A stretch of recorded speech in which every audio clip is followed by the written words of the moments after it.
안녕하세요. 불자 여러분 반갑습니다. 오늘 제가 여러분께 생활 법문을 좀 한번 해드릴까 합니다. 오늘 제가 여러분을 뵙고 오늘 이야기를 전해드릴 내용은 행복한 삶을 위해서라고 하는 주제로 한 말씀을 드리도록 하겠습니다. 다시 말씀드려서 내가 태어나서 살고 있는 이 삶이 행복하다는 것을 깨달았으면 좋겠다는 의미로 한 말씀 드렸습니다. 이 말을 잘 해석을 못할 것 같아서 다시 한 번 더 말씀드리고 싶은 것은 우리가 얼마나 선연공덕을 많이 쌓기에 다음 세상에도 우리들이 인간으로 태어나서 이와 같은 삶을 살 수 있는 것인가라는 생각이 듭니다. 그럴 확률은 많지 않겠죠. 그래서 우리가 이렇게 인간의 몸을 받아서 지금 살고 있는 이 시간을 여러분들이 될 수 있으면 행복하게 살고 갔으면 하는 마음으로 제가 오늘 주제를 행복한 삶을 위해서라는 제목으로 한 말씀 드리도록 하겠습니다. 많은 사람들한테 제가 그렇게 물어봐요. 뭐 때문에 사느냐고 이렇게 물어보면 다 행복하기 위해서 산다고 말씀하십니다. 돈을 버는 것도, 사람을 만나는 것도, 명예를 갖는 것도, 여러분들이 오늘 이렇게 불자님들이 절에 와서 신행생활을 하고 기도를 하는 것도 행복하기 위해서 이 자리에 온 것입니다. 그러나 혹자는 이런 얘기도 합니다. 무상한 삶이 어찌 행복할 수 있겠느냐, 이런 얘기들을 하고 있습니다. 내가 태어나지 않았다고 하면 무상한 삶도 없고, 또한 내 인생 속에 생로병사라고 하는 그런 것도 마주하고 살 일은 없겠죠. 그래서 내가 태어난 삶 속에서 마주하는 모든 일들을 내가 이 세상에 태어났으니까 태어난 삶 속에 최선을 다하고 살다가는 그런 삶의 한 방법을 내가 알고 있으면 얼마나 행복할까라는 생각을 갖고 여러분에게 한 말씀 드리도록 하겠습니다. 우리가 이렇게 행복하게 살 수 있는 2년의 시간을 부처님께서는 어떻게 들여다보고 생각하고 사셨을까? 부처님은 우리가 살고 있는 삶의 세계들을 중생들은 항상 괴롭고 고통스러움 속에서 벗어나지 못하고 산다고 하셨습니다. 이 얘기는 다시 들여다보면 부처님께서 이 삼라만생에 존재하는 모든 것들은 잠시도 멈추지 않고 또 다른 인연을 만나서 연기하는 무상한 법이라고 합니다. 그러나 인간은 그러한 삶 속에서 내가 태어나서 늙고 병들고 죽는 삶을 바라지 않는 어리석음이 나타나기 때문에 그래서 우리 삶이 괴롭고 고통스러운 속에서 벗어나지 못한다고 합니다. 그러나 여러분들도 괴롭고 고통스러운 걸 잘 들여다보면 다른 게 아니라 내가 의도한 대로 뭐가 이렇게 이루어지지 않으니까 그것이 고통스럽고 괴롭다고 생각하는 마음의 감정이고, 또 내가 행복하다고 느끼는 것은 다른 게 아니라 내가 뭐 바라는 게 다 이루어지면 여러분들이 행복하다고 느끼는 마음의 작용일 뿐이라고 하는 것을 알았으면 좋겠습니다.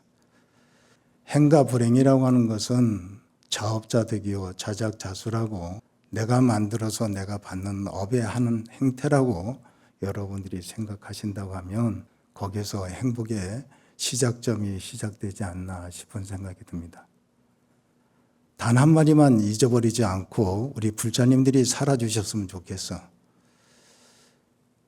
나를 진정한 행복이라는 건 다른 데 있는 게 아니라 나를 아는 겁니다. 나를 모르기 때문에 행복하지 못하기 때문에 나를 아는 것이라고 여러분들이 알았으면 좋겠습니다. 불자 여러분들이 여기 계시는 많은 불자 여러분들도 부처님 경전을 많이 보고 또 외우고 수많은 선지직들이 이곳에 와서 여러분들한테 좋은 지혜의 말씀을 전해드리고 사시는데 여러분들 삶 속에 조그마한 변화도 못 느끼고 산다고 한다면 여러분들한테 그림으로 그려진 밥상을 주고 먹는 것과 똑같은 거고, 그림으로 그려진 집 속에 주고 그 집 속에서 살라고 하는 것과 똑같습니다. 다시 말씀드려, 내가 나를 모르면 불행합니다. 그리고 내 속에 남이 들어와서 살고 있다고 하면 그 또한 불행일 수밖에 없습니다. 제가 현재 머물고 있는 선현사는 18년 전에 천막법당으로 시작을 했습니다. 부처님 도량 하나 건립하고자 불철주야로 천막에서 다란히 기도 10만독을 하니까 부처님이 왼쪽 눈을 뜨셔갖고 저한테 가피를 내리시어 지금의 도량을 짓게 만들었습니다.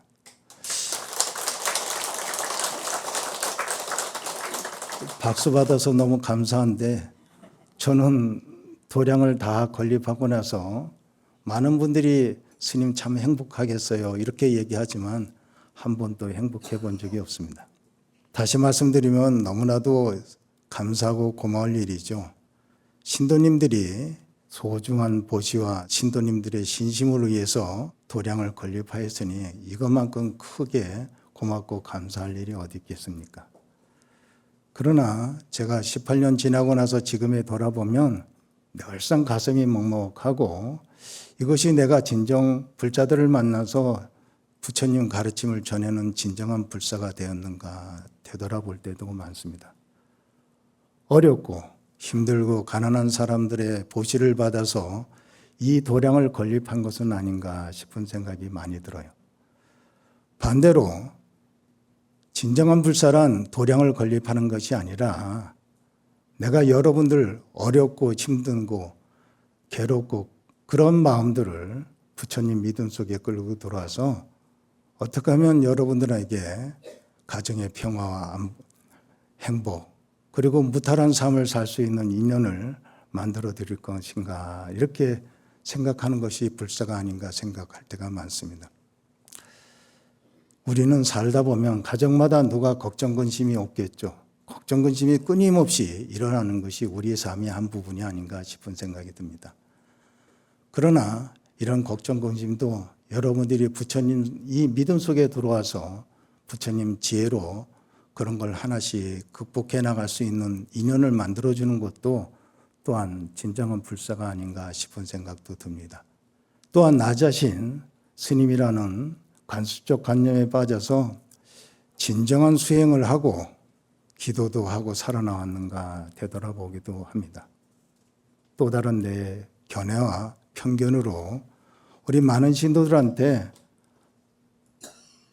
어리석음과 잘못된 견해를 심어주고 살지는 않았는가 싶은 생각도 많이 들기도 합니다.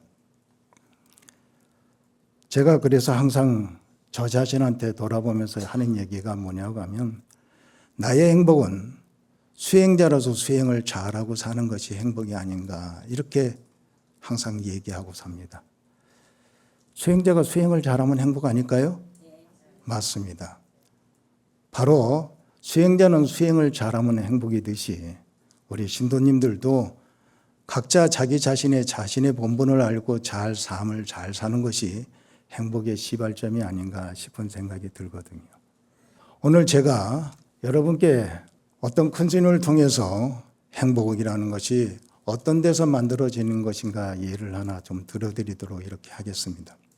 일본에서 임재정의 큰 기둥이신 백은선사라고 하는 큰 스님이 계셨습니다. 이 백은선사는 많은 신도님들한테 존경과 사랑을 받을 만큼 깊은 수행과 깨우침을 가지신 분이었습니다.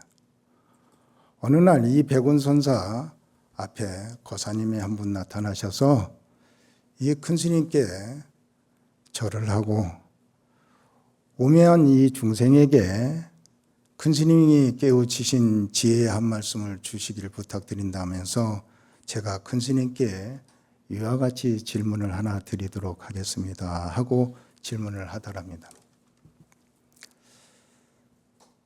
그 거사님이 백운선사한테 질문을 한 내용은 뭐냐고 하면, 스님께서 크게 깨우쳤으니 한 손으로 들어서 소리를 내는 방법을 저에게 전해 주십시오 하고 물어보더래요.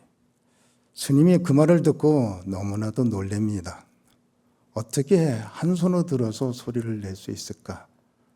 눈앞이 캄캄해지고 가슴이 먹먹하더랍니다. 어떻게 한 손으로 소리를 낼 수 있을까? 물건을 치는 것도 아니고 자기 뺨을 때리는 것도 아닌데 어떻게 소리를 낼 수 있을까 하고 청길 낭떠러지에 서 있는 것 같은 느낌을 받았다고 합니다. 낭떠러지에 서 있기만 해도 다행인데 그 낭떠러지를 건너야 되는 방도도 생각이 안 났다고 합니다.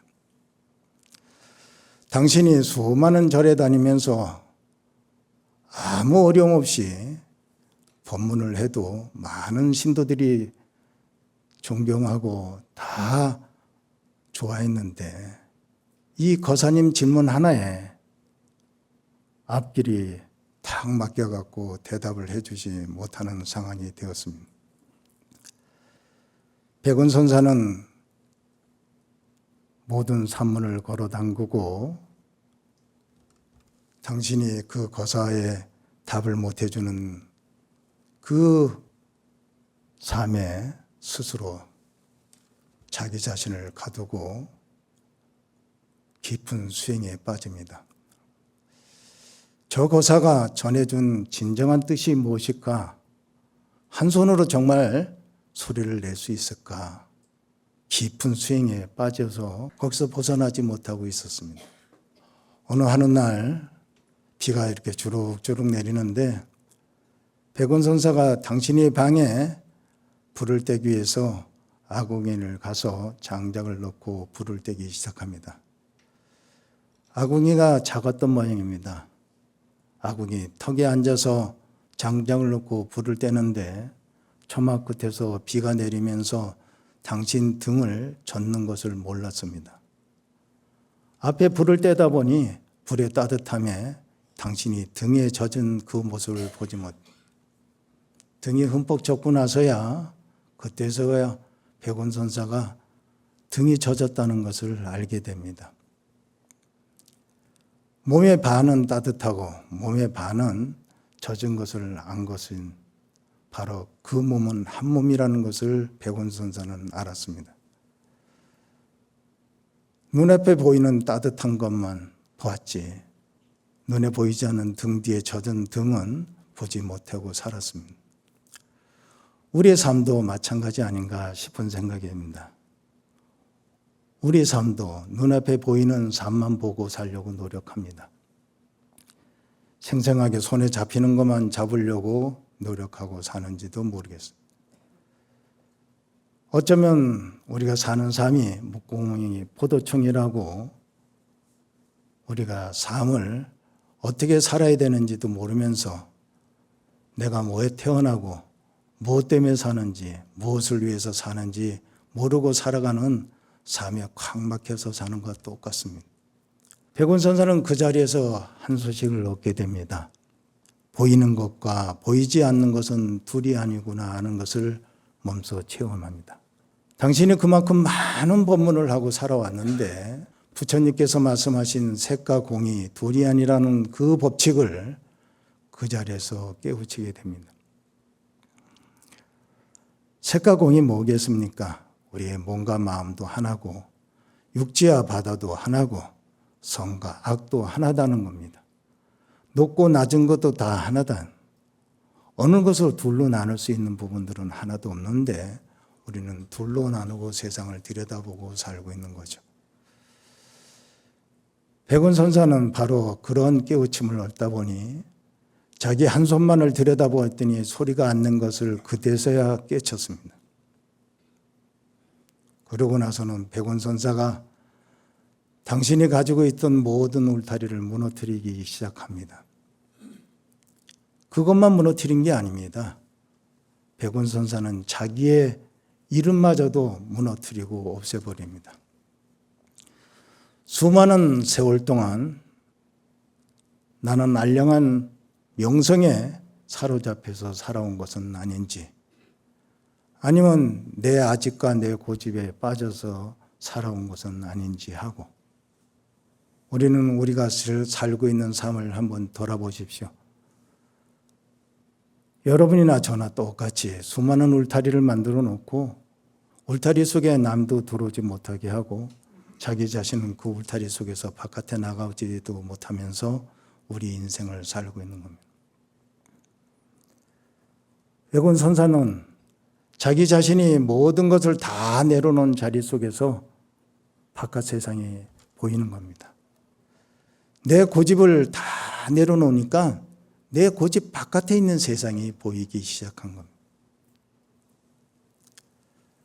백운 선사는 처마 끝에 등을 내밀고 옷이 젖어 있는, 등이 젖어 있는 그 모습을 그때는 발견하지 못했는데 지금은 다 내려놓은 그 자리 속에서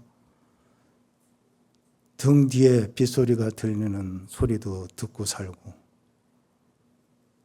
창가 너머로 바람 소리가 들리는 소리도 듣기도 하고 저 숲속에서 아름답게 우짖는 새소리도 들리는 것을 발견했습니다. 내가 나를 버린 속에서 돌아서 아름답게 소리를 내는 소리죠. 그 소리가 있었는데 우리는 나한테만 집착하다 보니 그 소리를 한 번도 듣지 못하고 살아왔습니다. 내 고집이 꺾은 자리는 바로 천손도 되고 만손도 될 수도 있습니다. 바로 우리는 내 고집을 꺾고 내 주장을 꺾는 것이 행복의 시발점입니다. 제가 이런 노래를 한번 들어본 적이 있습니다. 살다 보면이라는 노래를 한번 들어봤는데 그 내용이 너무나도 참 좋은 것 같아요. 내용 중에 그런 내용이 있습니다. 그저 살다 보니 사라진다고. 그저 살다 보니까 사라진대. 그런데 눈을 잠시 감아보라고 바람 소리를 느껴보라고. 그 바람 소리는 엄마의 손길이라고. 그 엄마의 손길은 네가 살면서 가졌던 모든 아픔을 저 멀리 날려보내는 손길이라는 노래가 있습니다. 우리는 태어났으니까 사는 겁니다. 거기에 뭐가 끼어들어서 내 삶을 그렇게 무겁게 하고 사는 건지 한번 살펴보셨으면 좋겠습니다. 내가 나를 내려놓은 자리에 엄마의 손길이 들어와서 내 아픔을 씻어낸다고 하면 그 속에서 가장 큰 행복을 느끼지 않을까 싶은 생각이 듭니다. 소승이 이와 같이 이런 얘기를 여러분들한테 해드리는 것 또한 저는 여태 살아나오면서 내가 가지고 있는 또한 울타리는 없는가 돌아보기도 합니다. 저는 이런 얘기를 말씀드리고 싶습니다. 내가 살아가는 삶 속에 내 아집과 고집을 버리는 것이 여러분이나 우리 신도님이나 저나 이것이 수행이고 기도이며 바로 부처님 가르침에 한 발짝 다가설 수 있는 인연의 시간들이라고. 다른 것도 없습니다. 바로 그런 시간들을 갖는 거겠죠. 그러니 불자 여러분, 내가 죽어서 만드는 행복은 있을 수 없습니다. 어떻게 생각하세요? 내가 죽고 나서 행복이 있어봐야 소용이 있겠어요? 없으면 소용없습니다. 내가 살아있을 때 만드는 행복이 진정한 행복이 아닐까 싶습니다. 여러분들이 오늘 행복한 시간을 만들 때 내일의 행복한 시간도 만들 수 있는 인연의 시간들이 있다는 걸 꼭 깨우쳤으면 합니다. 어느 TV 프로그램에 할머니, 할아버지가 나와서 퀴즈를 맞히면 선물을 주는 프로그램이 있었습니다. PD가 할아버지한테 이만한 카드를 하나 주고 그 카드에 적힌 그림 뭐냐고 하면 남편이라는 그림이. 그걸 맞히면, 아내가 맞히면 선물을 드리겠습니다 하고 그 할아버지한테 카드를 보여주고 할아버지가 한 명한테 설명을 하십시오라고 합니다. 할아버지가 저 정도는 아무것도 아니겠지 생각하고 여보, 당신이 나 집에서 부르는 이름이 뭐야? 하고 이렇게 물어보더라고 합니다. 그러면서 내심 생각하기를 저렇게 쉬운 것도 맞춰갖고 우리 선물 받으면 좋겠지 하고 내심 기대하고 있는데 할머니가 1초의 망설임도 없이 왼수라고 합니다.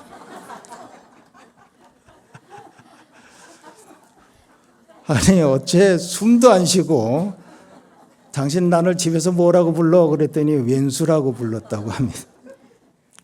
여러분들도 웃듯이 거기 방청객들도 많이 웃더라고요.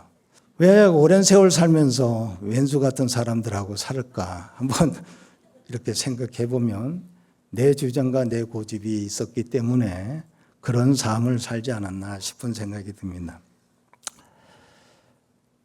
부부라는 인연, 또 내가 좋은 인연을 만나서 사는 것은 그 속에 살면서 좀 더 배려해주고 또 이해해주고 또 보듬어 줘서 좋고 살아도 우리가 얼마 못 사는 인생인데 굳이 그렇게 왼수 같은 인연을 만들고 살아야 될 이유가 있는 건가 싶은 생각이 듭니다. 진정한 행복이라는 것은 내 것을 만드는 게 아니라 남의 것을 채워주는 데 있습니다.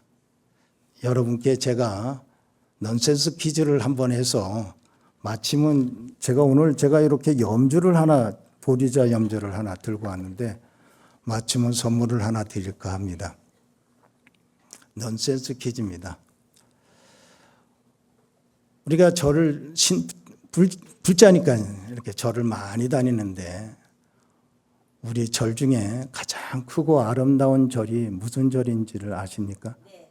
무슨 절이에요? 아유, 우리 보살님 아시네. 박수 한번 좀 주세요. 보살님 나가실 때 제가 꼭 전해드리도록 하겠습니다. 제가 이런 질문을 던진 이유가 있습니다. 우리는 친절이라는 절 속에 지금 살고 있는 것인가? 내 인연들은 다 친절한 속에서 지금 살고 있는 것인가? 정말 내가 만난 인연들이 내가 부처님 앞에 이렇게 많은 인연을 짓고 사는 동안만큼 그들에게도 행복과 또 그들한테 기쁨과 이런 것들을 내가 주고 살고 있는지 한번 돌아봤으면 좋겠다고 해서 여러분께 한 말씀 드린 겁니다. 그러니 여러분들은 여기 무상사 법당도 중요하지만 여러분들 가정에 있는 절이 친절사가 되도록 노력하고 살았으면 좋겠다 생각합니다. 불자 여러분, 사는데 두 종류의 돌이 있다고 합니다. 나는 어느 돌에 지금 해당해서 살고 있는지 한번 살펴봤으면 좋겠습니다. 돌에는 걸림돌이 있고 디딤돌이 있다고 합니다. 좋은 돌이라도 위치를 못 잡고 있으면 그 돌은 걸림돌로 살 수밖에 없지만 쓸모없는 돌이라도 그 돌이 위치에 제대로 앉아 있으면 디딤돌로 살고 있다고 합니다. 걸림돌은 돌의 문제로 생각해서 저 돌은 좋은 돌이니 나쁜 돌이니 하면서 돌을 쪼아대지만 디딤돌은 위치의 문제로 생각해서 어디에 놓여 있느냐 안 놓여 있느냐에 따라서 그 디딤돌의 역할이 달라진다고 합니다.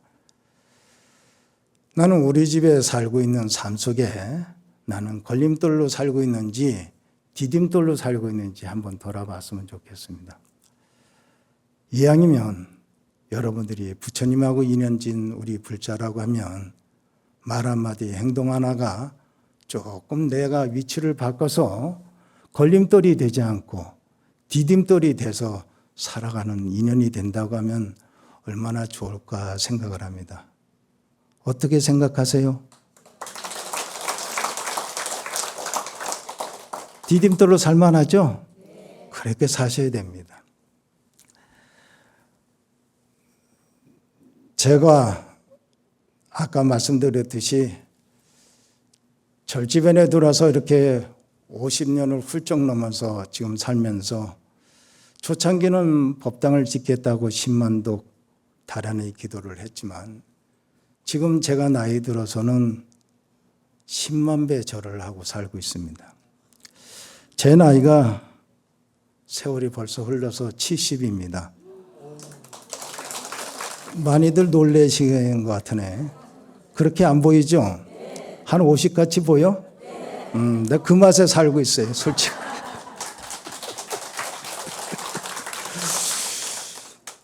제가 살아온 날보다도 살아갈 날이 짧은데 서 있다고 생각을 해보니 내가 부처님 앞에 여태껏 부처님의 은혜를 입고 살아온 그 공덕이 있어서 그 공덕을 어떻게 부처님 앞에 잘 회양해야 될 건가 생각을 하고 늘상 참회 기도를 드리고 있습니다. 수행자로서 정말 부처님 함께 누가 되지 않는 삶을 살 수 있는 인연들이 나한테는 지금 이 시간 부처님 앞에 새벽 3시에 일어나서 제가 참회 기도를 하는데 그 시간이 저한테는 지금 이 나이에 가장 행복한 시간입니다. 더 무엇을 바라는 것도 없어요. 인생 다 놓고 가면 아무것도 아닌 인생인 걸 내가 아직도 나이 들어서 무엇을 바라고 무엇을 가지고자 하는 그런 마음이 있다고 하는 것은 바람직스럽지 않지.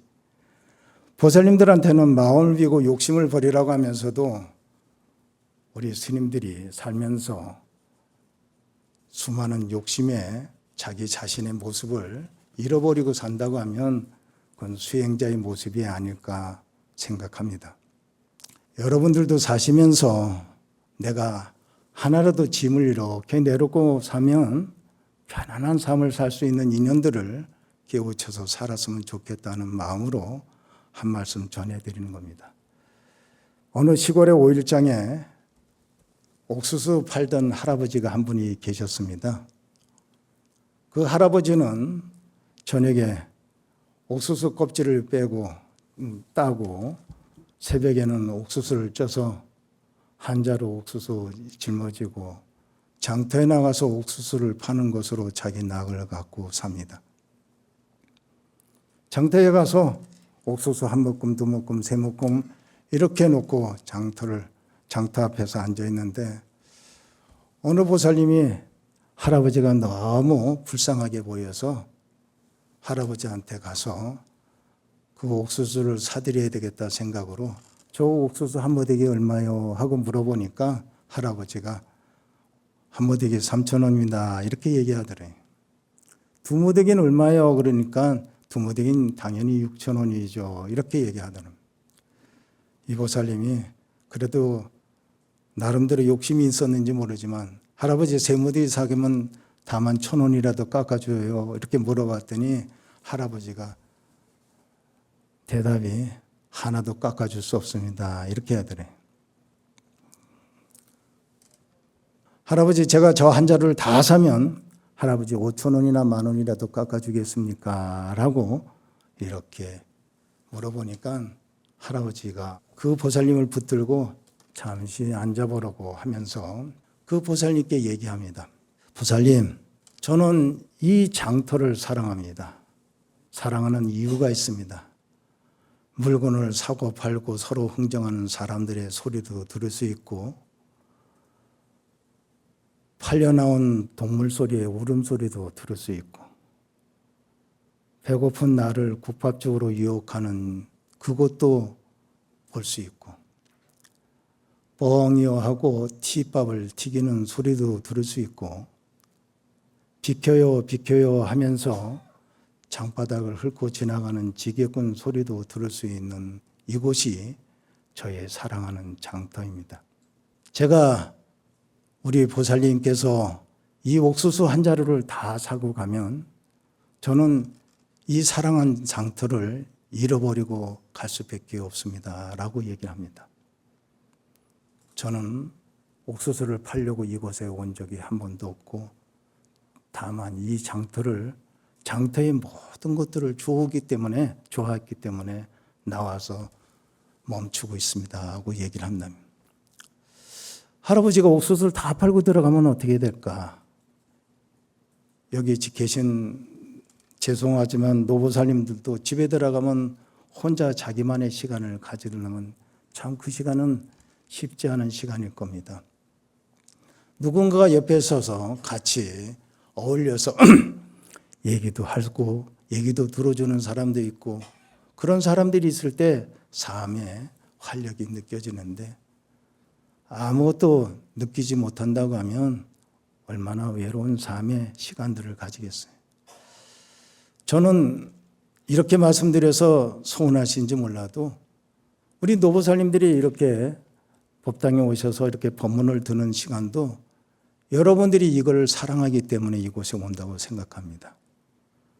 인생이 팔러 나오는 게 아니라 인생을 즐기러 나와야 되잖아요. 그래 안 그래? 즐기셔야 되는데 우리는 팔러들 나와요. 내 인생 다 팔고 나면 어떻게 되겠습니까? 어떤 인생을 만나겠어? 내 인생을 다 팔고 나면. 여러분들이 인생을 팔러 나오는 게 아니라 인생을 즐기러 나올 수 있는 인연이 되어야 됩니다. 현재를 즐길 수 없는 행복이라고 하면 그 행복은 죽은 행복이겠지. 내가 현재를 즐길 수 있는 행복을 여러분들이 만들고 살 수 있는 그런 시간들을 갖는 것이 가장 좋은 시간이 아닌가 싶은 생각이 됩니다.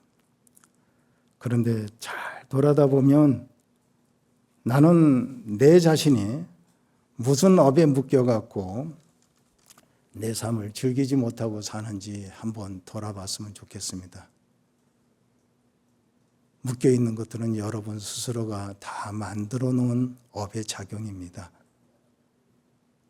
지금에 와서 그것을 내려놓으라고 하기가 쉽지 않은 부분들이겠죠. 그러니 그것을 수용하고 데리고 가면서 사는 지혜가 필요하지 않나 싶은 생각이 듭니다. 옛말에 이런 말이 있습니다. 욕지 전생사하니 금생 수자시요. 욕지 내생사하니 금생 작자시라고 하는 말이 있습니다. 어려운 말로 여러분들한테 해주고 싶지 않습니다. 전생이라는 말은 어제로 바꿔서 내가 오늘 살고 있는 모습을 보려고 하면 어제 어떤 모습으로 살았는지 한번 잘 들여다봐라. 내일의 내 모습을 보고 싶다고 하면 나는 오늘의 어떤 모습으로 어떤 행동으로 살아가는 것을 잘 기억하고 살아라고. 어제 기분 나빴으면 오늘도 기분 나쁘겠죠. 어제도 기분 좋았다고 하면 오늘도 기분 좋을 겁니다. 그러나 우리는 우리 삶 속에 내 발자취는 한 번도 되돌아보지 못하고 내 행동과 내 생각을 되돌아보지 못하고 늘상 우리는 남 탓하고 세상을 살아오는 것은 아닌지 한번 돌아봤으면 좋겠습니다. 내 자신이 내가 바꾸지 않으면 어느 것도 바꿔줄 수가 없습니다. 이런 극단적인 말씀을 드려서 죄송하지만 내 죽어서 무슨 소용이 있어? 어떻게 생각하세요? 내 죽으면 무슨 소용이 있겠냐고. 아무 소용이 없습니다. 이것을 아는 거야. 그래서 우리 사는 삶을 여러분들이 쓸데없는 데다가 여러분들의 삶을 엮어놓고 살 이유는 하나도 없다고 봅니다. 그래서 행복은 목표가 아니라 행복은 수단이 돼야 돼. 그래서 아까 좀 전에 얘기했듯이 촌부의 삶처럼 잠시 살러 온 이 삶을 행복하게 살다 가는 것도 얼마나 좋을까 합니다. 내가 여러분들한테 아주 귀중한 메시지를 하나 전해드리고 싶은 게 있다고 하면 부처님이 깨달으신 것은 엉뚱한 걸 깨달은 게 아닙니다. 8만 대장경에 나오는 수많은 언어를 여러분들 한 번도 여러분 가슴속에 지니고 살 필요도 없어. 부처님 깨달은 건 딱 하나입니다. 뭐야? 세상에 태어나서 우리가 괴롭고 힘들게 사는 삶이 행복하게 살 수 있는 그 길을 발견하신 것이 부처님이. 내 바운드, 내가 지금 살고 있는 이 삶이 어떻게 하면 고통 안 받고 괴롭지 않고 어떻게 하면 남들과 더불어서 행복하게 살 수 있는 그 길이 무엇인가를 알아서 그 길을 찾아가는 삶이 됐을 때 그것은 바로 부처의 길을 가는 것과 똑같습니다. 그러나 그렇게 살지 못한다고 하면 나는 똑같은 중생하고 사는 것과 똑같습니다. 어느 젊은 부부가 있었어요. 너무나도 힘들게 사는 것 자체가 너무 힘듭니다. 두 부부가 만날 때도 아무것도 가진 것이 없이 만났습니다. 남편은 아내가 자기를 이렇게 받아들인 거에 대해서 너무나도 감사하게 생각해. 부인은 신문팔이하고 우유 배달을 하고 살고 있고, 남편은 바깥에 나가서 일용 노동직으로 돈을 벌고 살면서 두 부가 맹세를 했대. 우리 돈 한 푼이라도 헛되이 쓰지 말고 모으면서 열심히 돈 모아서 우리 남들처럼 부럽게 살자고. 남편이 그 한마디에 듣고 열심히 돈을 모으려고 노력을 하면서 그래도 부인한테 미안해서 집에 항상 들어올 때면 100원짜리 아이스크림을 사고 들어왔답니다. 매일 하루도 빠짐없이 100원짜리 아이스크림 사고 들어오다가 어느 날 남편이 300원짜리 브라보콘을 사갖고 들어왔다고 합니다. 여보, 오늘 웬일이야? 당신 돈이라도 어디서 많이 벌었어? 이렇게 얘기하는데, 여보, 오늘은 당신이 나같이 참 아무것도 보잘것 없는 사람을 받아들여서 오늘 이렇게 같이 살 수 있는 인연을 만들어준 거에 대해서 너무나도 감사하게 생각하는 우리 둘의 결혼 기념일이라고 얘기합니다. 결혼 기념일 날 300원짜리 브라보콘이라고 사다 준 거지.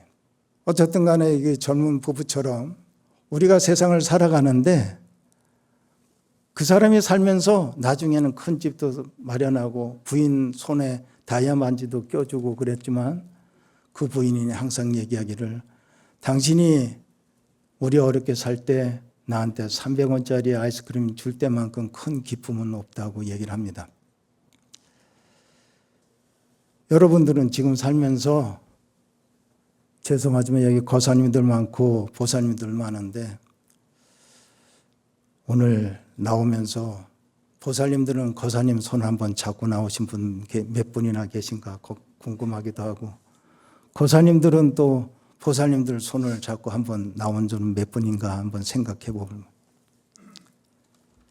결혼하기 전엔 손 한번 잡으려고 가지내를 썼던 사람이 결혼하고 나서는 손 잡으려고 뿌리치는 우리의 인생이 너무나도 안타깝지 않나 싶은 생각이 듭니다.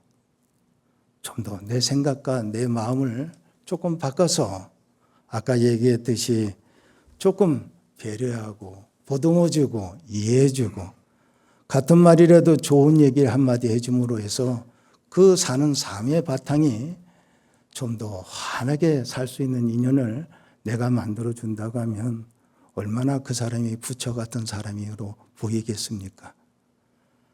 다른 데 부처가 있는 게 아니겠지. 말 한마디, 행동 하나가 부처가 될 수 있는 인연을 안 만들고 중생이 될 수 있는 인연을 만들 필요가 뭐 있겠나 하는 생각이 듭니다. 행복한 얘기를 오늘 여러분 얘기를 주제를 갖고 얘기하고 있습니다. 행복하려면 두 가지를 버렸으면 좋겠다는 당부 말씀을 드리고 싶습니다. 그 두 가지는 첫 번째가 남과 절대 비교하지 않는 삶을 살았으면 좋겠다는 얘기입니다. 여기서 남이라는 것은 사람을 지칭하는 게 아니에요. 남이 가진 재물이나 명예나 권력이나 모든 것들이 남이 가진 것을 비교해서 안 됩니다. 비교하는 순간서부터 나는 불행한 삶을 살 수밖에 없어요. 나 자존감이 무너지고 열등감 속에서 나는 생활할 수밖에 없습니다. 남이 지나가는데 웃는 웃음, 부부가 웃는 웃음만 봐서 뭐 하겠습니까? 내 부부가 서로 보고 웃을 수 있는 인연을 만드는 것이 훨씬 더 행복한 삶이 아닐까 싶은 생각이 듭니다. 그러려면 남하고 비교하지 마십시오. 내가 지금 살고 있는 삶은 내가 지혜롭지 못하더라도 내가 만든 업의 한 부분이라고 생각하고 그것을 받아들이고 그것을 즐기고 있다가 가는 지혜로운 우리 불자들이 되시기 부탁드리겠습니다. 두 번째는 여러분께 행복할 수 있는 인연이 뭔가 하면 어떤 삶을 살든 간에 대가를 바라지 않고 사시길 부탁합니다. 마지막으로 여러분께 제가 제일 좋아하는 개송이에요. 통연장자의 개송 한마디 읽어드리고 회양할까 합니다. 불시중생 심리불하니 수자근간무이물이라 욕지일체 재불언하니 오자무명 본시물이라는 말입니다. 어렵게 이렇게 여러분에게 설명해드리고 싶지 않고, 부처님 마음은 내 중생의 마음속에 들어있나니라. 중생의 마음자리가 곧 부처님의 마음이래. 즉 선한 마음이나 악한 마음도 이 마음자리 한속에 들어있다고 합니다. 수자근간무이물이라, 그 마음자리는 어떤 인연을 만나서 사느냐에 따라서 그 마음자리가 늘상 그 업에 의해서 나타날 수밖에 없다. 욕지일체 재불언하니 네 마음자리를 잘 들여다봐라. 네 마음자리에서 모두 일어나는 것이 뭔가 들여다볼 수 있는 힘이 있어야 된다. 오자무명 본심이니라, 그 마음자리에서 니네들이 짓고 있는 업이 바로 부처님이 하연해서 나타나는 자리들이다. 이렇게 얘기하는 겁니다.